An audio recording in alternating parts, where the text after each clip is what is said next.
Good morning. Right.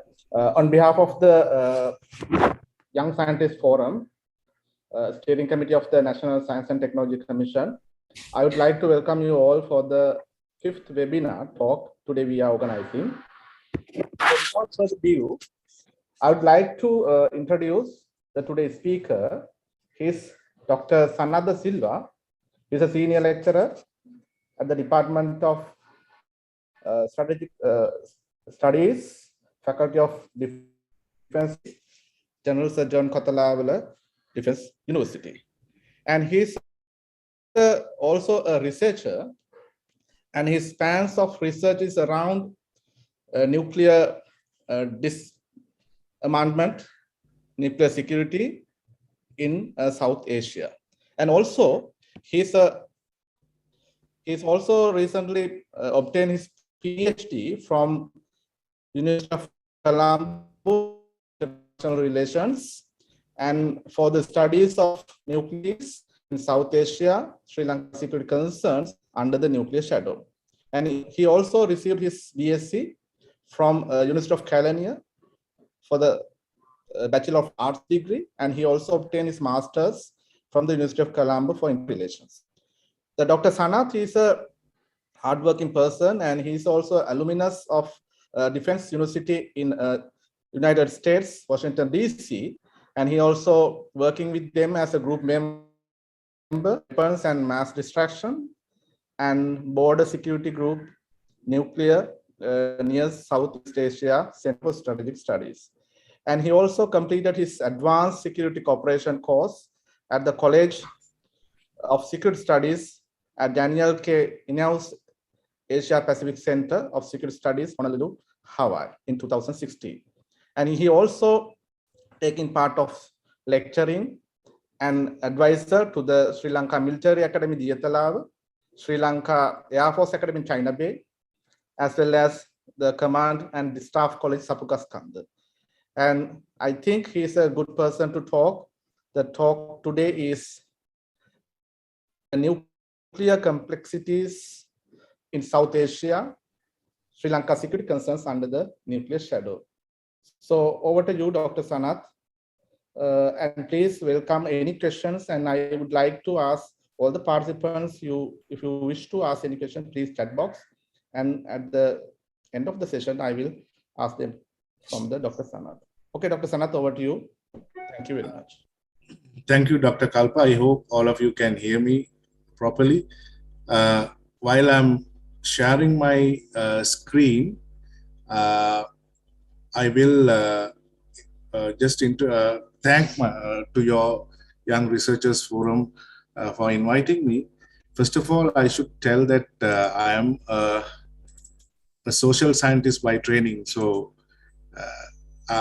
when I look at your profile of your organization, it's basically most of the scientists are hard scientists. So the subject matter that I'm going to discuss today is actually on social science background, and I'm looking at this problem through the lens of security, which has a lot of subjectivity in that, because my laboratory here is the society and the region where a lot of subjective matters will be discussed, which will not be the case in most of the hard sciences. But anyway, I'm glad that I got this opportunity to present my case in front of you. And I also take pleasure to thank all the participants today, especially my supervisor, Professor Amal Jayawardena, who has linked into this session. So let me explain you quickly, because I have about 45 minutes. So in 45 minutes, I have to enlighten you about the problem that we are facing in the geographic region called South Asia. My topic is actually nuclear complexities in South Asia, Sri Lanka security concerns under the nuclear shadow. So as you know, South Asia became nuclearized in 1998 with the India testing nuclear weapons, and actually it was the second test of India's nuclear explosion. And then suddenly Pakistan also, within about a few weeks' time, they also tested nuclear weapons, and South Asia became a nuclear region. So in that case, if you look at South Asia as a geographic region, it has a lot of attention, because if you take the Indian Ocean, which is surrounded the South Asian geographic region, it supports about 80% of world's total commercial traffic. And also, this area consists actually 1.5 billion people, that is one fifth of the world population, and also culturally very much contested and divided. And all the problem, if you name any problem, it is there: terrorism, poverty, and political fragility, and problems of colonialism, divide and rule, and all these uh, uh, the problems are in one package you can see in the case of South Asia. Adding to that, when you have nuclear weapons in a region like this, which is totally outside the international control regime. When I say international control regime, you can see India and Pakistan having nuclear weapons uh, actually beyond the international legal framework. So they are called internationally two states that are illegally having possessing nuclear weapons. So that is the context that we are going to talk about. But I should at the very beginning, I should tell you that the objective of my presentation is not to harm or criticize any country's national interest sentiments, because we know that national security and national interests are going together, and especially India and Pakistan are two friendly states to Sri Lanka. So my academic exercise is actually not to criticize or harm or undermine their national interest sentiments, but just to show what type of a third party effect that Sri Lanka is having in this context. So, uh, so South Asia, as I told you, has about one fifth of world population. But due to the strategic location and natural wealth, the region has acquired a very important position in the world from a geostrategic point of view. It's a happening place. If you take North America, South America, Atlantic, the most happening place is actually South Asia and as well as Southeast Asia. A lot of trade is being, a lot of strategic competition is taking place, a lot of players are playing, and a lot of problems, actually security problems, are emerging due to that particular reason. The conflicts within South Asia help extra-regional forces to expand their influences inside the region. A lot of extra-regional players like USA, China, even Russia, Japan, even now like even France now having a lot of attention in this area, because there is some kind of a manipulation, strategic manipulation of states taking place for the benefit of the strategic competition that they are having among the great states, among the powerful states in the world. And for instance, the United States has an interest in the region, a large interest, a very significant interest in the region. And even if in the case of Sri Lanka, India, Nepal, Bhutan, everywhere, South Asia has a very significant interest in the region. And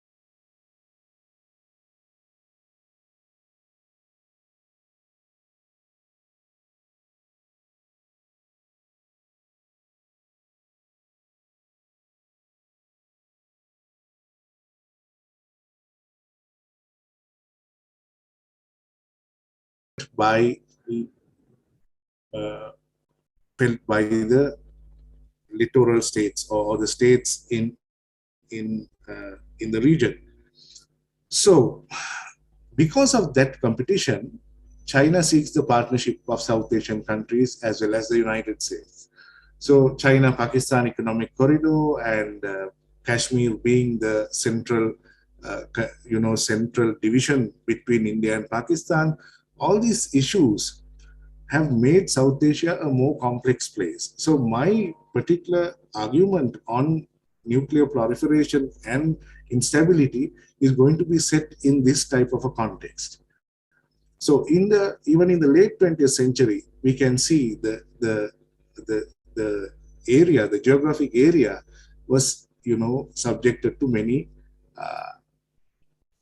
conflicts. So therefore, South Asia, the South Asia we know has another characteristic, because India represents 75% of South Asia, which is a very powerful state.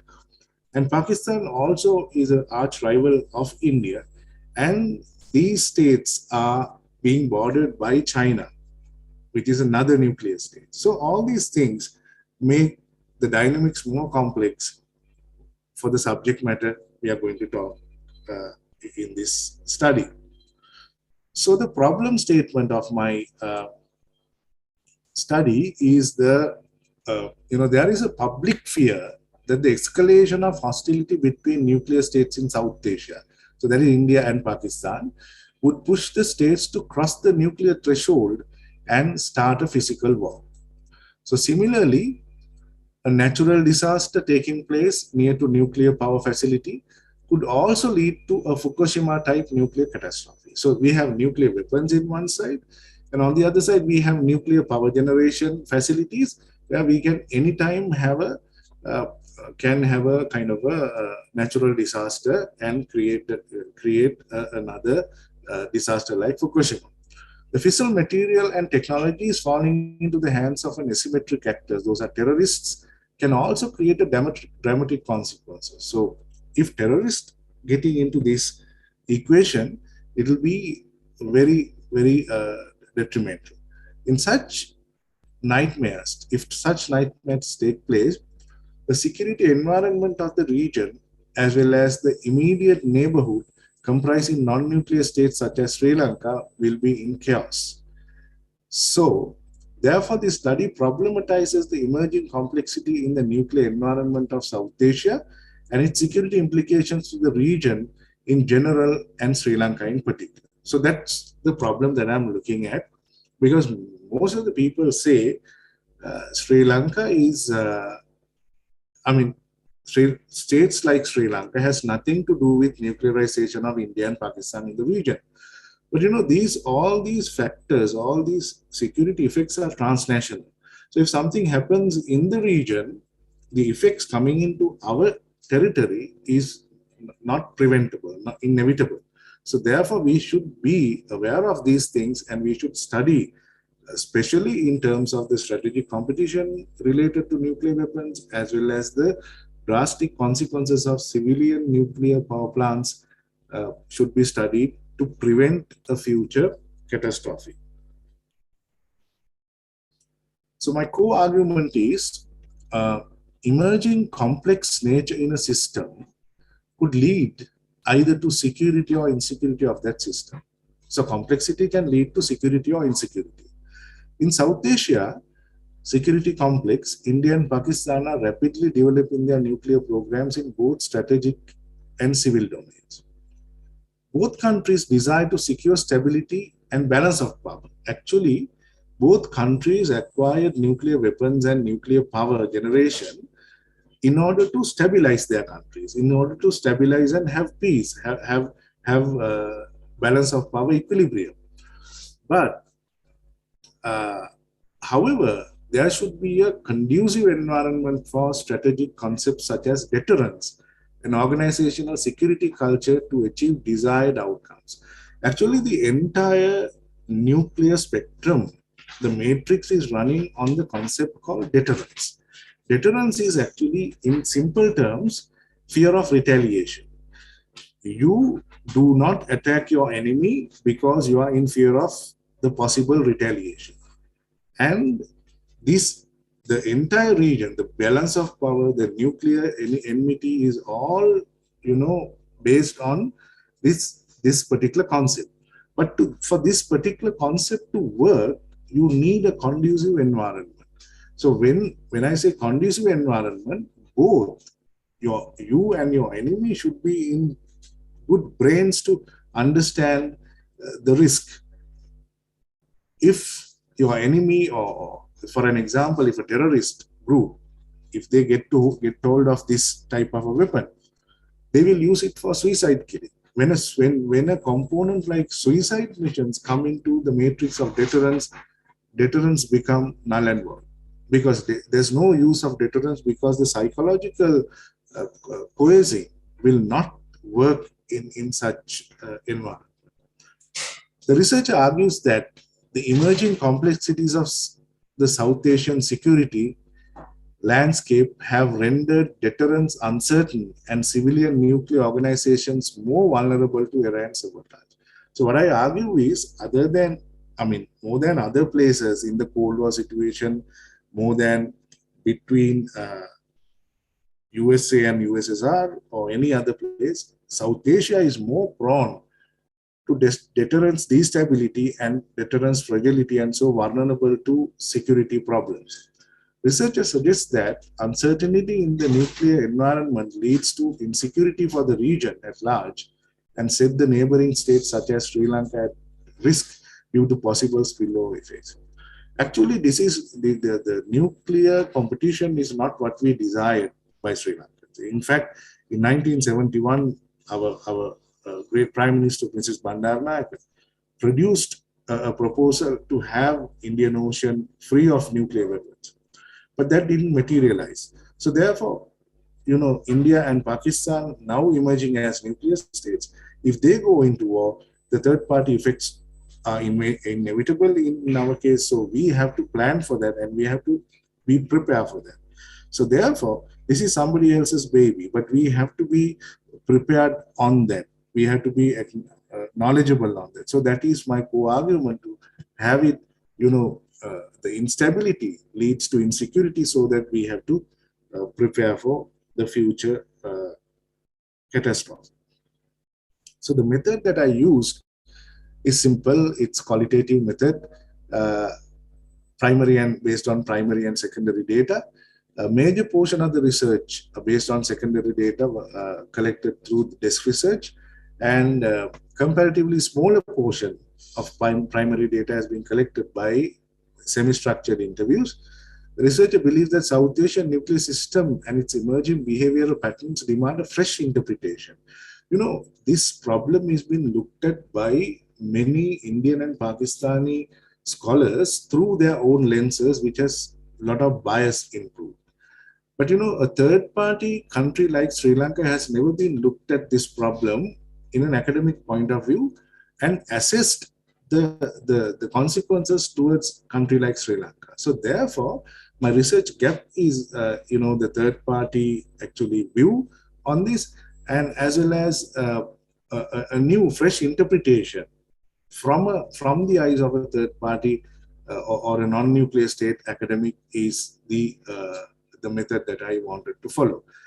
It will focus on underlining the meaning and the creation of new knowledge. However, the quantitative research, I also used quantitative findings, but I have interpreted them in qualitatively, which has been already published, and used secondary data also to further support the fresh interpretation. So it is, so next few slides I'm going to present you with my findings and why I'm hoping to support my findings by certain examples. So as you know, the entire globe has this number of nuclear weapons. These numbers are not accurate, but most of the numbers are nearly accurate. So nuclear weapons possessed by USA is about 6,400. Russia is about 6,600.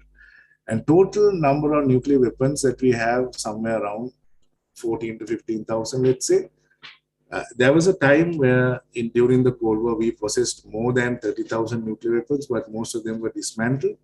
But these nuclear weapons that we have can actually destroy the world not only one time, many thousand times.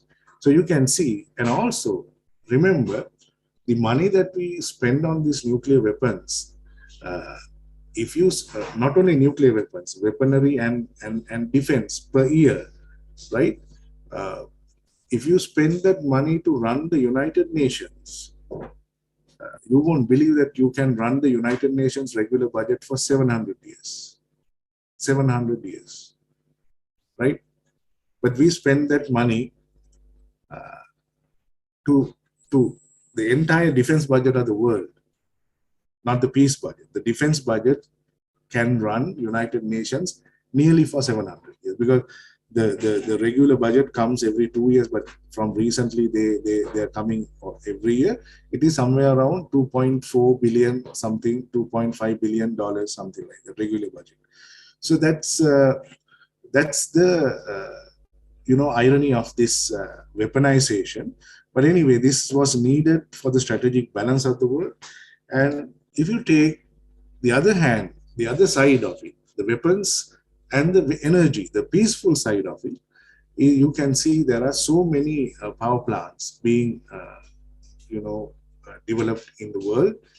And if you take the power plants developed by the nuclear weapon states, what I argued was, especially in case of India and Pakistan, these two elements, the civilian element and the strategic or military element, are mutually reinforcing.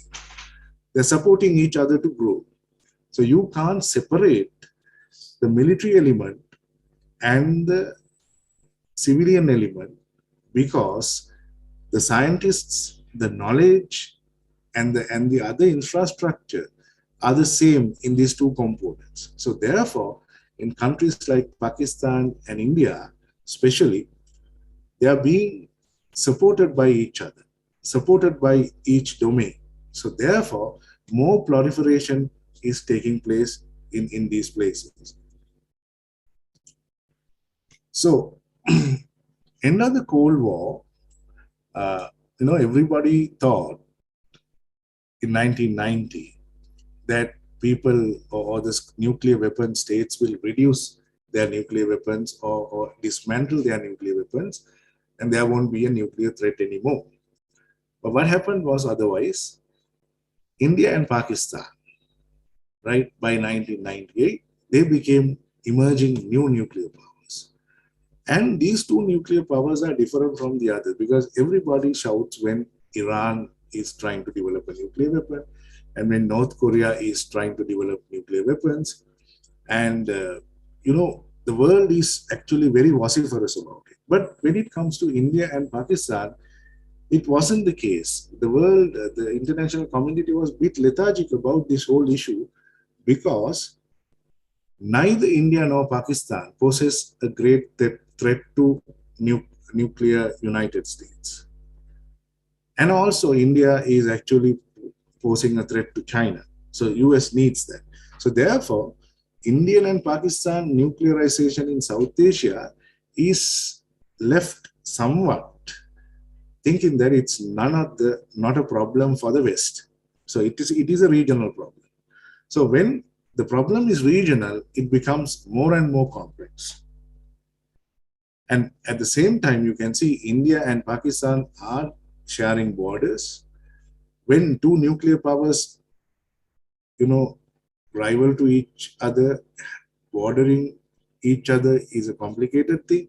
And also, they have a deadlock, a kind of or unresolved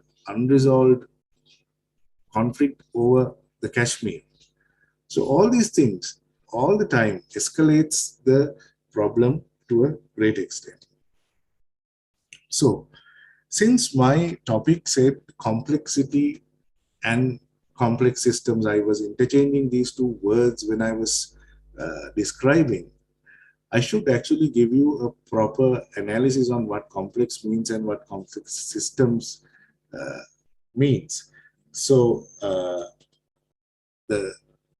when I say complex, it's basically interdependent, and we are talking about about a sub-global system. The global system is the world, and sub-global system is South Asia. And there are geographically coherent patterns are there, and there is a security interdependence.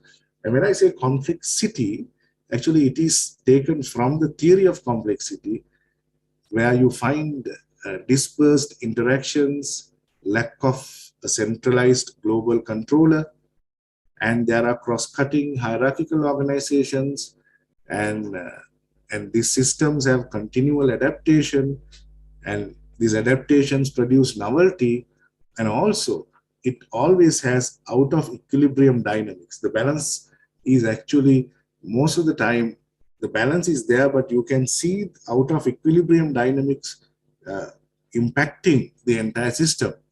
So South Asia, according to my analysis, is a complex system which has a lot of complexity. So that can be seen in the analysis of my problem. This complex system theory is actually, complexity theory is being used heavily by IT industry people, because there is a center, actually in mathematics and IT, the complexity is being pretty much used. But then I thought, in my study, I thought there are so many similarities. Even though it's a social science, there are so many similarities in this complexity theory that can be used to describe the entire ongoing proliferation social systems. So therefore I used it, and it was a bit of a success in the end, because even though it's not hardly very accurate in certain points, but most of the points were nearly accurate in the sense, to a great extent it was accurate, and it was successful in describing the scenarios that I describe in the cases that I discuss. So the complex issues of the system is actually like this: uncertain deterrence, when it comes to South Asia, uncertain deterrence, civil and strategic nuclear nexus, different strategic environment with non-state actors, the evolving nature of arms race, the command philosophies, and escalation and instability. I have to explain. So this is the core of my findings.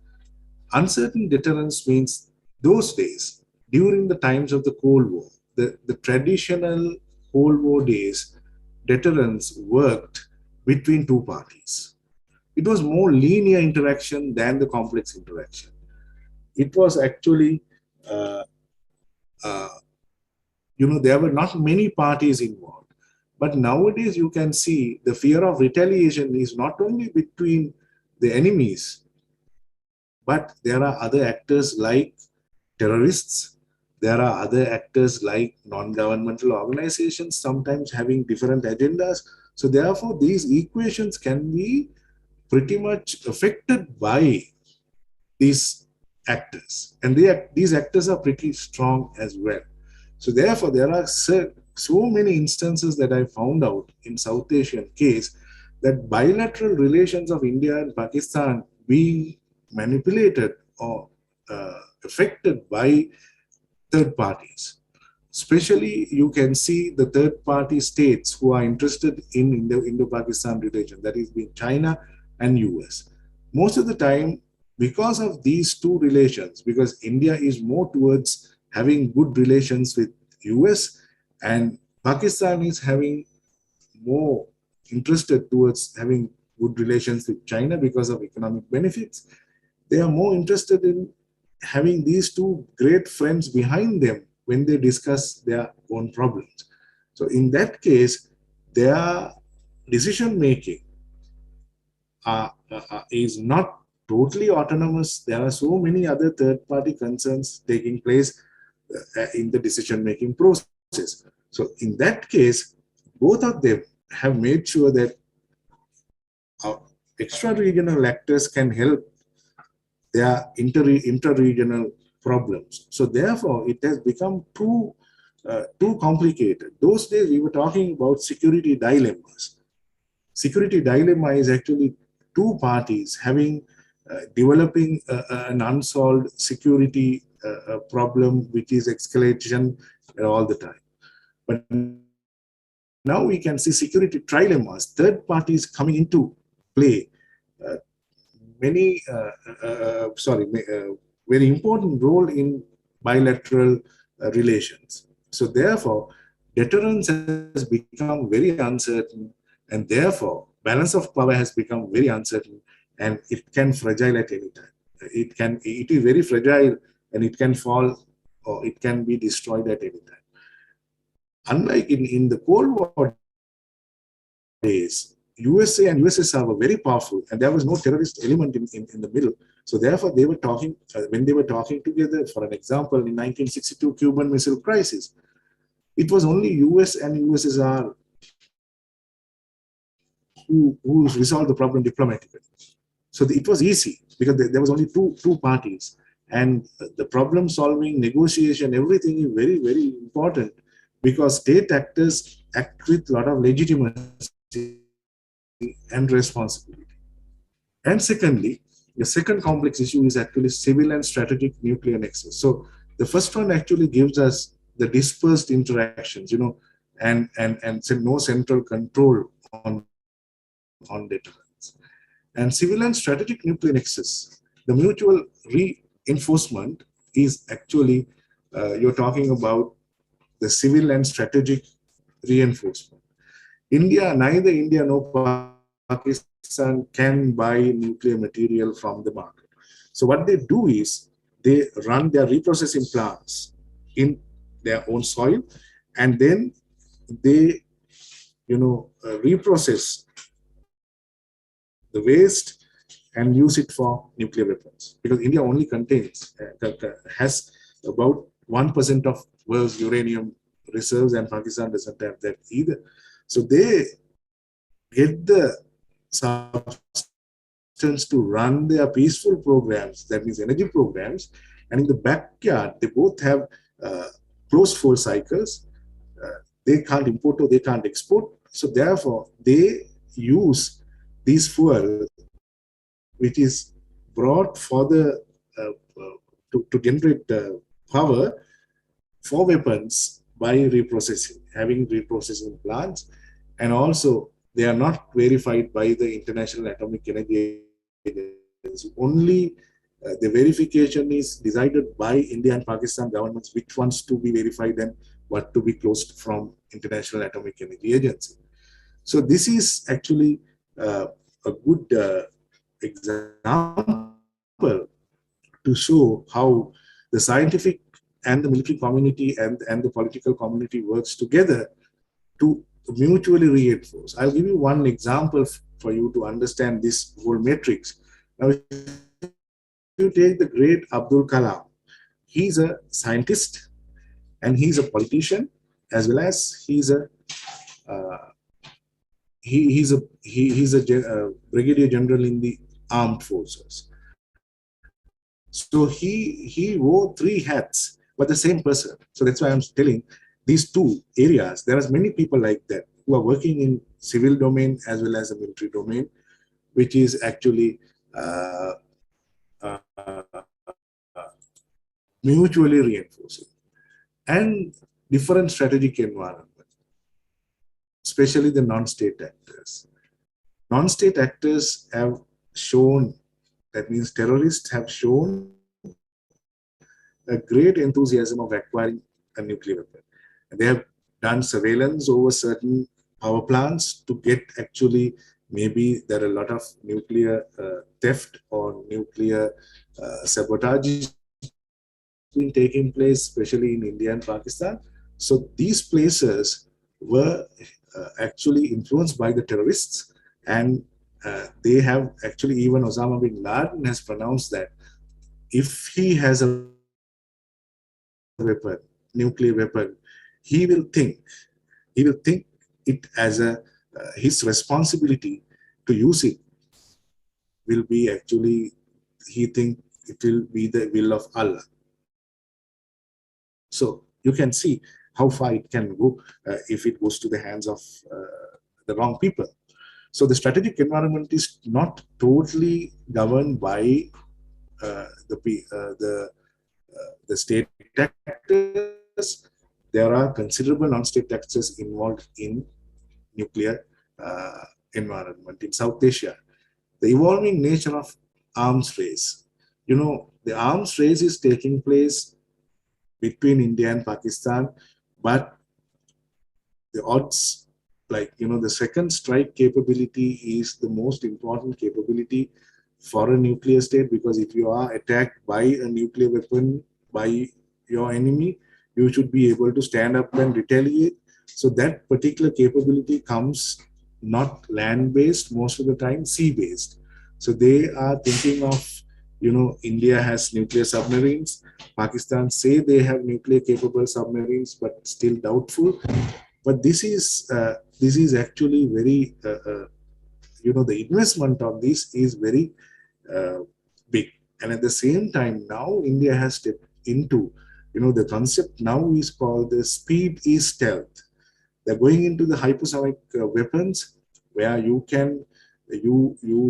go into a level of 5,000 miles per hour missile, aerial vehicle with a missile, with a maneuverability. So this type of things need a lot of money, and it moves into escalation, and it'll give you a lot of security maneuverability, but at the same time you have to spend a lot. So the second strike capability is actually all about whether your state is scientifically update state or not. So in Pakistan and India, they all want to make sure that they are not scientifically outdated in this case.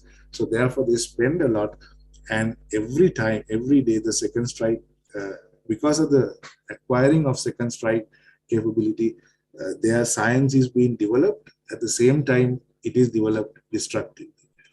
And the command philosophies, because the nuclear weapons are two types. One are called strategic weapons, the other one are called tactical weapons. Strategic weapons are actually the long range weapon which can devastate to a great extent thousands, and sometimes 100,000, 200,000, maybe millions of people. But those weapons are there not to be used. Those are called political or strategic weapons, just to show your enemy you have the capability. But now countries are moving more into tactical weapons. That means smaller versions of nuclear weapons which can be used in the battlefield.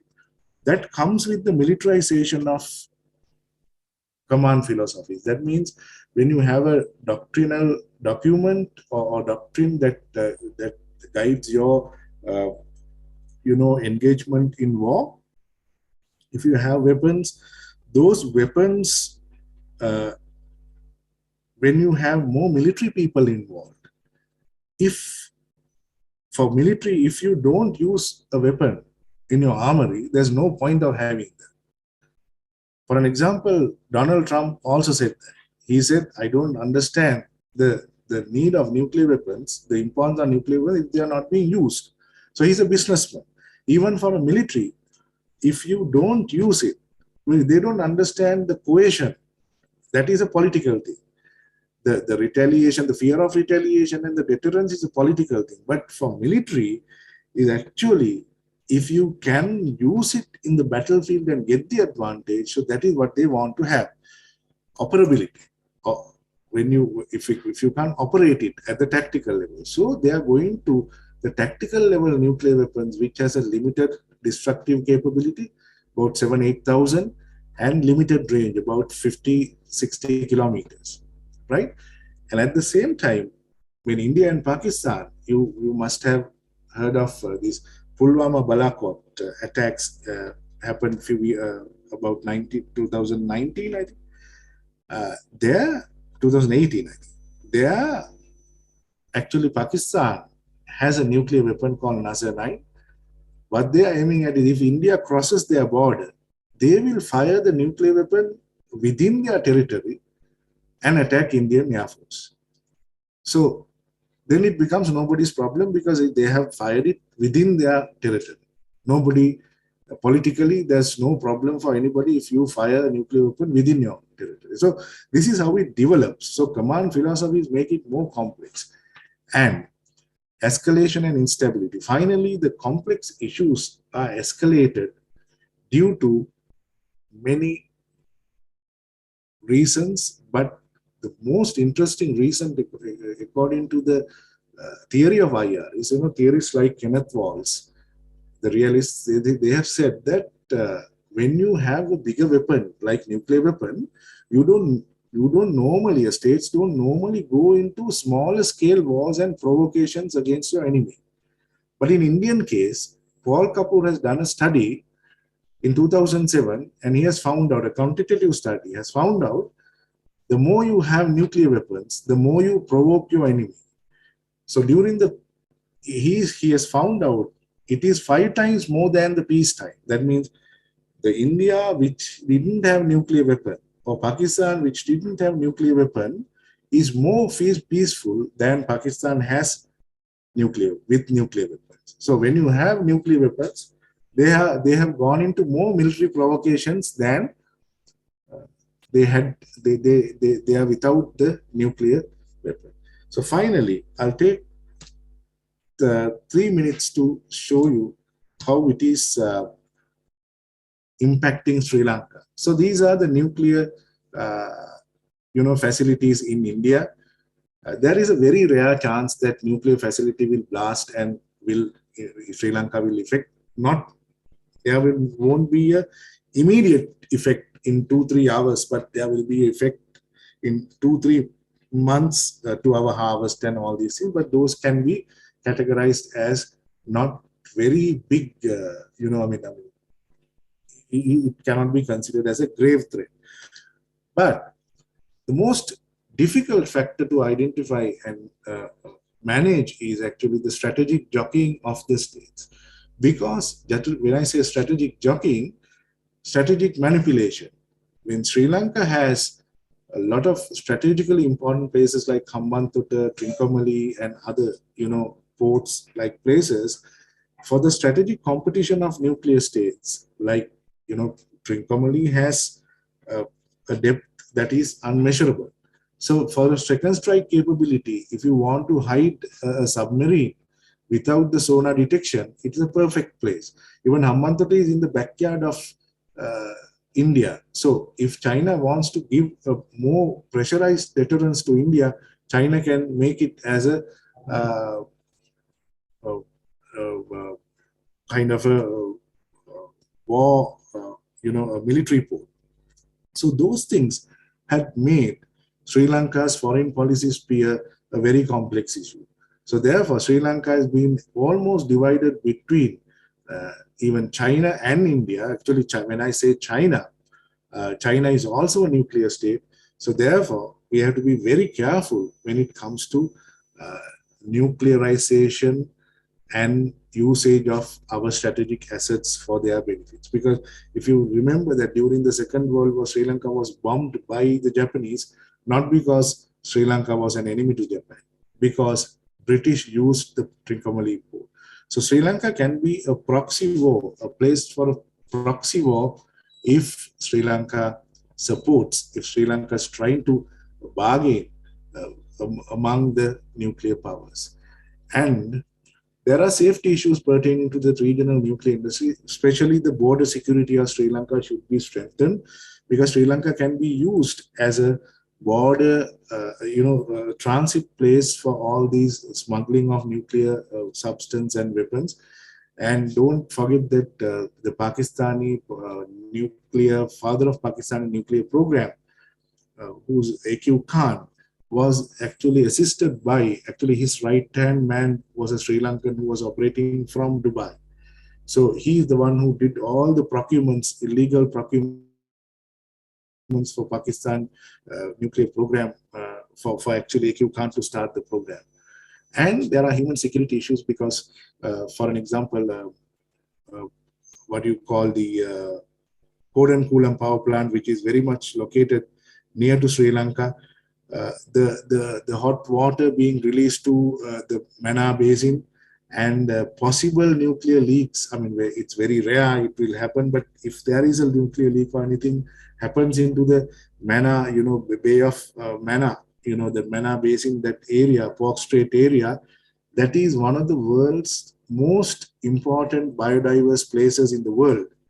So if that place is, polluted because of these issues, it will be a problem. At the same time, that there is a jihadism coming up in north and east, and there is a very possible, attack that can be generated from Sri Lankan jihadists towards Kodankulam or Kalpakam nuclear power plants.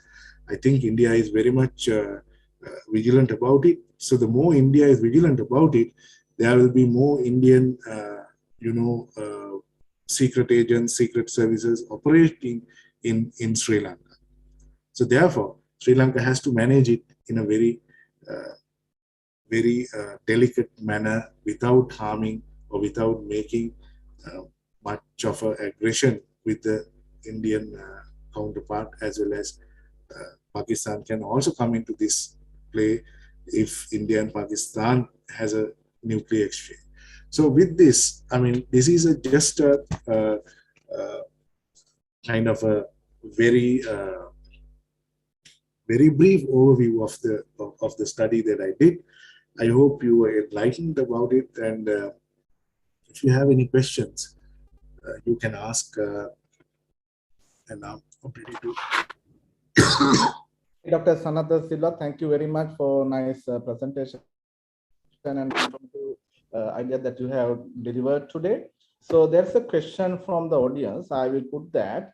The father of nuclear program in Pakistan is Dr. Abdul Salam, Nobel Prize winner, I guess, 1979 for physics, and not the Dr. A.Q. Kalam or Dr. A.Q. Khan, developed nuclear weapons in enriched programs in Pakistan context, as well as sell the technology to North Korea and Iran. Could you be able to answer that one? Yeah. Actually, there are, what you say is not, what you say is correct, because father of nuclear program is Dr. Abdul Salam. But when I say the father of nuclear program of Pakistan as Dr. A.Q. Khan, because actually the first, because Pakistan did not have the blueprints of the nuclear weapons until A.Q. Khan brought it from Netherlands. He actually stole it and brought it to Pakistan, and he was a very close ally of Musharraf, and actually he was house arrested at the very last minute when Musharraf was pressured by the international community. Actually, what you say is correct. Actually, Abdul Salam is one of the primary people who actually started the program, and who actually made the Pakistani political clout that the need of nuclear program. But generally in Pakistan, it is academically what you say is correct, sir. But generally in Pakistan, everybody accepts, because A.Q. Khan is being labeled. A.Q. Khan is labeled as a kind of a terrorist by the West. But within Pakistan, A.Q. Khan is a hero. If you saw his funeral, you could see, even without, I mean, despite the COVID situation, entire Pakistan was on the streets to respect him. Yes. Okay, Sanat. Okay, thank you. And there's another comment, I guess. The enrichment level for weapon is 90%, research reactors 20%, and nuclear power reactors electricity generation 3.5 to 6%. Actually, I also get a chance to talk. I mean, ask the one question, that whether, like in Sri Lanka also now we are trying to demanding with the renewable energy. Now it's a very much battle between the government and the other sectors. So would it be possible chance to bring the nuclear power plant to Sri Lanka for in this context? Like any chance to be like that? Can you Yeah, just? I first will, yes, what your comment is correct. Actually, enrichment level is very high for weapons, and for electricity generation is very low.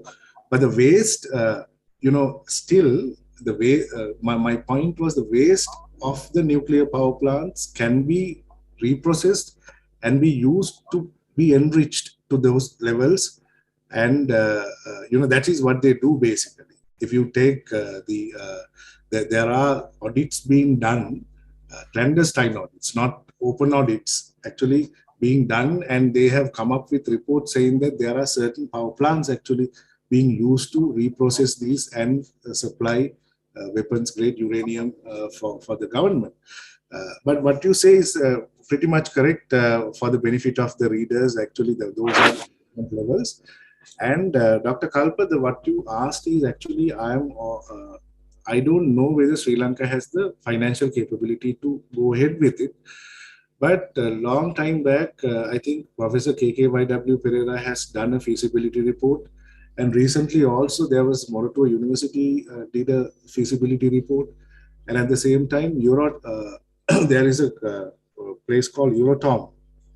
Sorry, not Euratom, Rosatom, Russian uh, uh, uh, a Russian company has done, and also it is in the energy plan of Sri Lanka 2030. They have mentioned it, and I would. But the only thing is, if you take the entire trend in the world, is actually the nuclear power is declining with the growth of the demand, because at least if they say 25 nuclear power plants should be added to the global energy sector to maintain it as it is.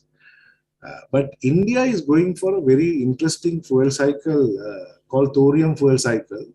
If thorium fuel cycle becomes successful, I think Sri Lanka would be able to even get electricity from India, because India says it will be they will be able to provide electricity for next 50 years without any problem. So, and even we have thorium in our sands, I think, in our beaches.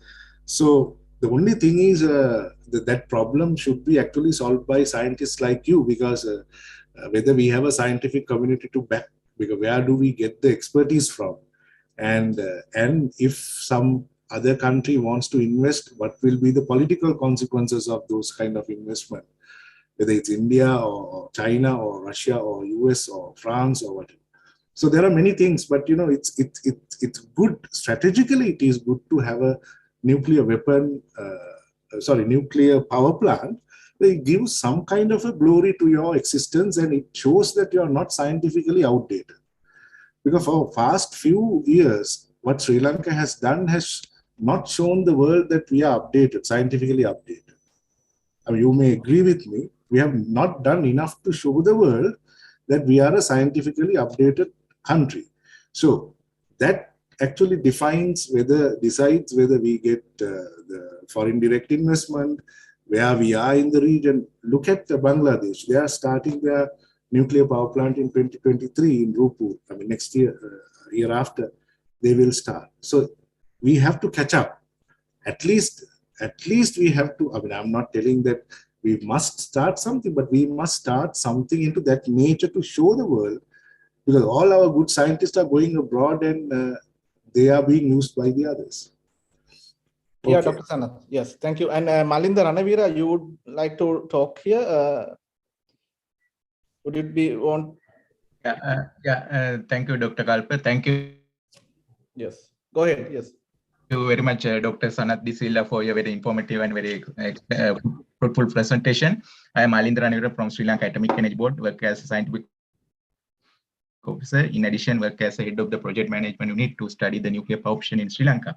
So currently, Sri Lanka Atomic Energy Board, Sri Lanka Electricity Board, Sri Lanka Atomic Energy Regulatory Council conducting study and planning program under the purview of Ministry of Power. So we already drafted a comprehensive report and self-evaluation report and review by the International Atomic Energy Agency. According to the isolated grid like Sri Lanka, we can establish a nuclear power reactor in the range of 300 to 400 megawatt. But if we connected the HVDC interconnection with India, we can go for a large reactor like 1000 to 1200 megawatt reactor. So according to the presentation of Dr. Sanat Disila, I have to say that we have Sri Lanka Atomic Energy Board and Atomic Energy Regulatory Council involved to develop the safety, security, safeguard, and liability aspect to ensure the nuclear security. So in context of India and Pakistan still not signed the Nuclear Non-Proliferation Treaty,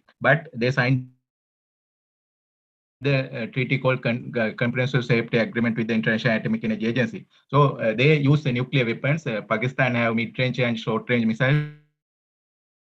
India have long-range, short-range, and mid-range missiles. In addition, India have nuclear-powered aircraft carriers and nuclear-powered submarines. But due to political and geological aspect, due to Kashmir border issues and political issues, India and Pakistan maintain their nuclear power program simultaneously to power reactor program. So enrichment is can be done by India in addition Pakistan, but they have some commitment with the International Atomic Energy Agency purview. So I think Pakistan has close relationship with China and they are going to establish an economic corridor. In addition, India have signed agreement with America, France, and Russia. In addition, from beyond Kalpitiya, 200 kilometers away from Kalpitiya, Sri Lanka, India operated 1,000 megawatt 2 reactors in Kudankulam. In addition, 4 reactors are under construction level. In addition, Bangladesh now constructing 1,200 reactors in Ropur near Bay of Bengal with the assistance of Russia. So Sri Lanka also can be go for a nuclear power beyond 2030 because 2 weeks ago, President Gotabaya Rajapaksa signed an agreement in Glasgow COP26 because Sri Lanka is no more established coal power plant or diesel power plant.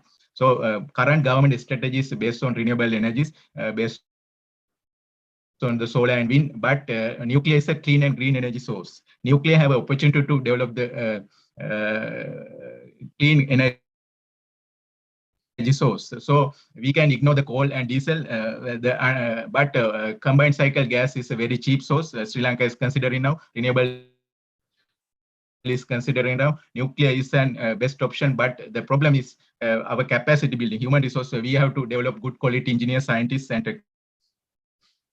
technological person to operate this kind of reactor. But we can get assistance from Russia, Rosatom, or US, or France, or Canada. But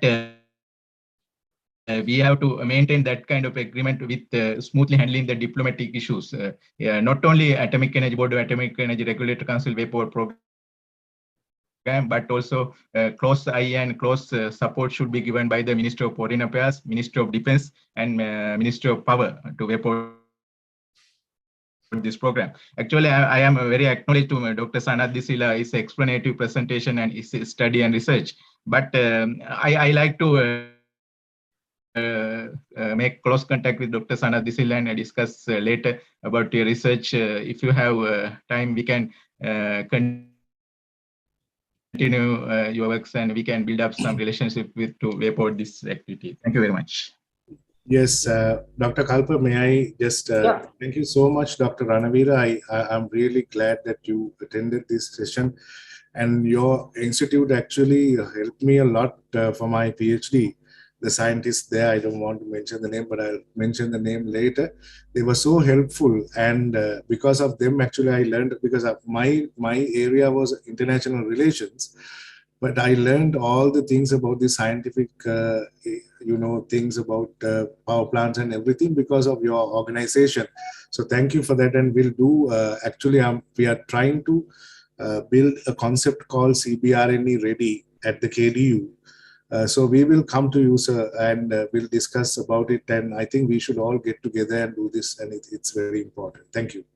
Yeah, thank you, Dr. Sanat and Dr. Ranavir. Actually, very much, pretty much important that you have shared a lot of your knowledge, and that's what we are thinking about organizing this kind of event because as Young Scientist Forum operating under the National Science and Technology Commission, we are actually giving some input to the policy body that we can do, like, the issues and incidents that could be encountered in maybe the near future, but maybe sometimes later.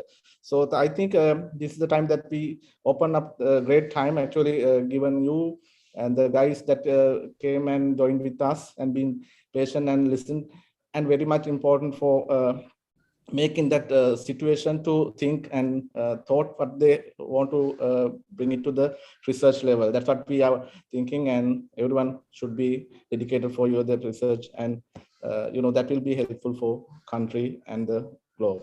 So thank you very much for all, and nice to see you again sometimes later with another kind of fruitful session, webinar, and all the best. See you all once again. Thank you very much.